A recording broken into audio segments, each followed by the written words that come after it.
I think it was Mark Twain that first said, if I had more time, I'd have written a shorter letter. It's easy to give people all this information and no organization. Zipping that down into something that is concise and distilled and useful, that's a harder job, but it means you leave a lot out of the content on purpose. The big thing I left out of the content on purpose was a thinking framework about how you could be more influential in every given conversation in your life. Whether this is helping somebody to decide whether to buy now, whether this is helping them understand you over somebody like you, whether this is helping a teen in your life to finally put their sneakers away. I don't know what it is, but this will help. Would it be helpful if you had a thinking framework to make you more influential in every given conversation? Yeah, it'd help, right? See, to be more influential in any conversation, you only need 3 ingredients, just 3 ingredients. The first is one of curiosity. The second is one of empathy. And the third is one of courage. And you're like, I expected something more profound than that, Phil. These are all words you've heard before. Some of these are words that have been echoed at this conference. But why those 3 words, and more specifically, why those 3 words in that very specific order? Let's take this curiosity piece for starters. Have you ever found yourself in a conversation where somebody is so sure of themselves? They're so certain of their point of view. They've got that strong I know best mentality. That the more sure they are of themselves, the less sure you are in them. Interesting, right? It's kind of ironic that high levels of certainty actually create high levels of uncertainty in other people. Kind of ironic. By alternative, curiosity earns you something magical, which is missing from this industry as a whole right now. Because in every conversation you're stepping into, you'd like to insert your content, correct?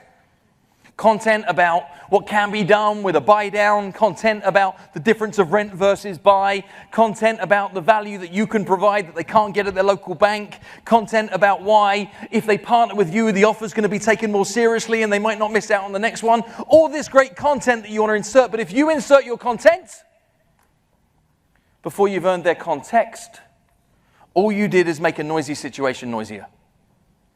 What curiosity does is it unlocks their context. Now, who in this room has ever delivered exceptional advice for entirely the wrong problem?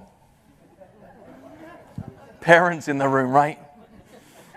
I'm fortunate enough to have 4 daughters. I remember a conversation I was in at Christmas time back at my house in the UK with my eldest. And my eldest daughter, who was just about to turn 17 at the time, comes to me with a puzzle, a problem. And what do I launch into? The same thing that many of us dads do when presented with a problem from our daughters is out comes the advice monster, right? We're like, I got this. And what I realized pretty darn quickly is she didn't actually ask me for advice. She was actually just expressing something that was happening in her world. But what did Muggins here do? Well, I, true advice monster style, reach for the words, when I was in your shoes. I'm talking about a 17-year-old girl in 2023.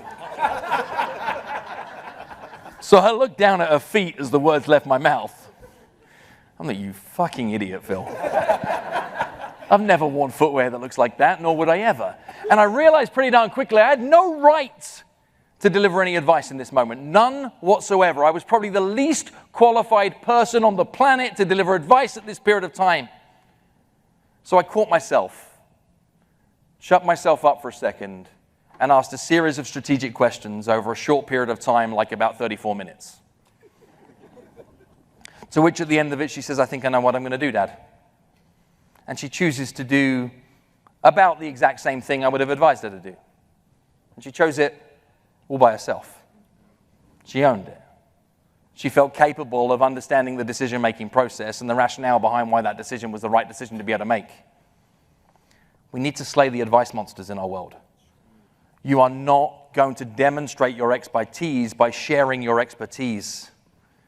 You're going to demonstrate your expertise by understanding the problem that exists in the other person's world. Because if you can show somebody you understand their problem, they'll trust you with the solution. If you try to sell somebody on your solution, they say you don't get the problem.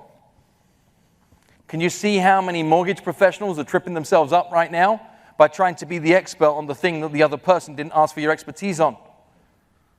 I'm inviting you to be strategically curious for longer. And here's my challenge to all of you. My challenge to all of you is, could you try this for me? It's a tiny exercise. Could you live an entire day of your life delivering approximately 0 advice? None. No advice whatsoever. Just be curious enough to understand the other person's context, to find out what's going on in their world. And guess what? I just wrote your scripts now for every single follow-up call that you need to make to a past client. No advice given. Just go find out what's going on in their world. Just go learn what they're thinking. And note this, you cannot disguise advice as a question. Things like, have you considered? What do you think about trying blank? That isn't a curious question. That's advice disguised as a question. Try it. Live a day of your life giving 0 advice and watch how your life changes. Curiosity earns you context. When you stay curious for long enough, it dances you towards that second ingredient. The ingredient we were told was so important, this ingredient of empathy, right? We've heard that many times. The trouble with the word empathy is too few people understand what the word really means. They confuse it with sympathy. The best definition I've ever heard for the word empathy comes from a speaker, author, friend of mine by the name of John Acuff. And John Acuff defines empathy as to care about what the people you care about. I can't do better than that, so I'm borrowing John's definition. Look at all of your communications. In particular, look at your automated communications. Look at all of your marketing communications and see if you can see who the person is that you clearly care about the most. Because who is the person that you care about most in the world? If you're in any doubt, remember the high school photo, 300 faces wide? What was the first one you looked for? I was in an audience a couple of weeks back, and this lady in the audience, is about 3,000 people in the audience. She was really mad. She said, I am not the most important person in my life. My children are the most important people in my life. That's what she said. So I look around at like 3,500 people. I look back at her and I'm like, that's because they're yours.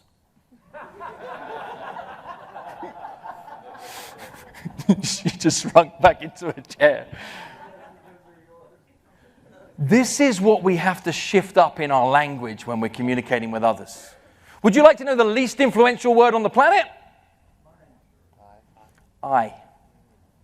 And I promise you, if you look at every script that's been written in this industry up until right now, you look at every smart plan that's been written by almost every organization that's like, I've done it for you. What is the most commonly used word? I. We are self-sabotaging ourselves by loving on ourselves when we should be loving on other people. The easiest change you could make in this session, that if you just execute this, will change your world forever. Swap I for you. Swap I for you in every given conversation. There's a big difference between saying what I can offer you is versus what you get from when you choose to work with us. Big difference, right? What you might be thinking versus here's what I can do. I mean, if you're thinking, well, we don't use I, we use we.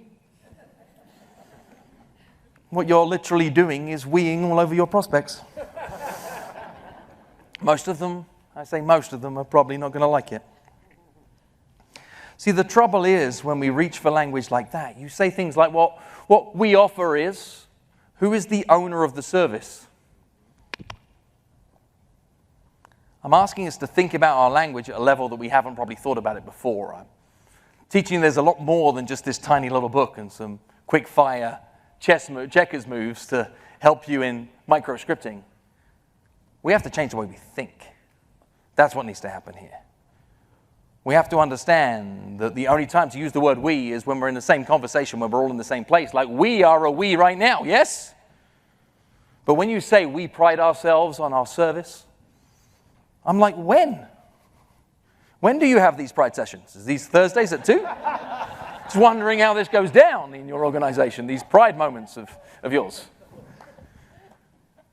We're messing up language that is costing us a fortune. There's a button that lives inside the mind of every decision maker on the planet. It's a button that I call the show me that you know me button. The minute you trigger the show me that you know me button, no longer is it you versus them. It's you and them versus it. Answer me this real simple. Is now a good time to buy a house? Is now a good time to sell a house? Stop it, all of you. You're so desperate for business, you sound like the only thing that you're interested in is business. Did you know that nobody in the world would like to buy a house? Literally 0 people want to buy a house. You know that? Nobody wants to sell a house. Absolutely 0 people are like, I cannot wait till I can sign a massive paperwork that signs me up to a 30-year commitment towards a financial institution that's faceless, that is going to maybe charge me a rent on that money for the rest of ever and confuse my tax return more than I ever had a dream that it could. Nobody is ever thinking that. People don't want a house. People don't want a mortgage. They want a house because. They want to sell their house because. If you don't know the because of every person that you're looking to do business with, the only thing you can talk about is your products and services. Guess what? There are a variety of different tools that can talk about your products and services just as well, if not better than you can. The one thing that the computers can't beat us at is the emotional intelligence of the person you're trying to help. Literally 0 technology. People are like, Phil, when are you going to do an AI for exactly what to say? I said, I'm not, because an exactly what to say AI cannot read a moment. And what is our job? To read a moment. See, I said earlier on that the worst time to think about the thing you're going to say is in the moment where you're saying it. It's not about knowing the scripts and the dialogues, because guess what? You can learn the scripts all you like. What I found through experience is the other person doesn't know their lines. They weren't trained like you were trained. They mess it up all the time. Like, shall I send you the script so we can do this ahead of time? You rehearse, I rehearse, we'll get there together. It'd go great. It's not about mastering the words, it's about mastering the moments. See, empathy is a superpower. Our job is to understand their because, not understand our products and services. Which means we should be able to say, because of the fact that you said that what you were looking to be able to do was to be in a home in this area for 8 years, and because of the fact that you said that you feel safe and secure in your job and your income's likely to go up and not down, and because of the fact that you've already done the work to save a meaningful down payment, then I'd recommend that what we do is we aggressively step into the market right now, and that you maybe offer on some homes that don't have as much competition. Chances are you might be able to get yourself something that you wouldn't have got if interest rates were lower. And the good news is that 2 years, 3 years, 4 years on from now, if rates become more favorable, you're in a strong position to refinance and we'll get you a lower payment then. But it's because of the fact that you said. That's what we need to collect. Making sense? Yes. And then we get to that third piece, that courage piece. And I'm not talking about jump out of an aeroplane courage. I'm not talking about go to war courage. I'm not talking about climb a mountain courage. I'm talking about the courage to just ask for what you want in life. You know that if you do not ask, you do not get. You know that to be true. But if you just run around asking for the things that you want in life, what are you? You're pushy, you're self-serving, you're obnoxious, you're manipulative. By alternative, if you're curious enough to understand somebody else's context, empathetic enough to be relatable, and then you have the courage to invite people to take the next natural action, what are you now? Helpful, kind,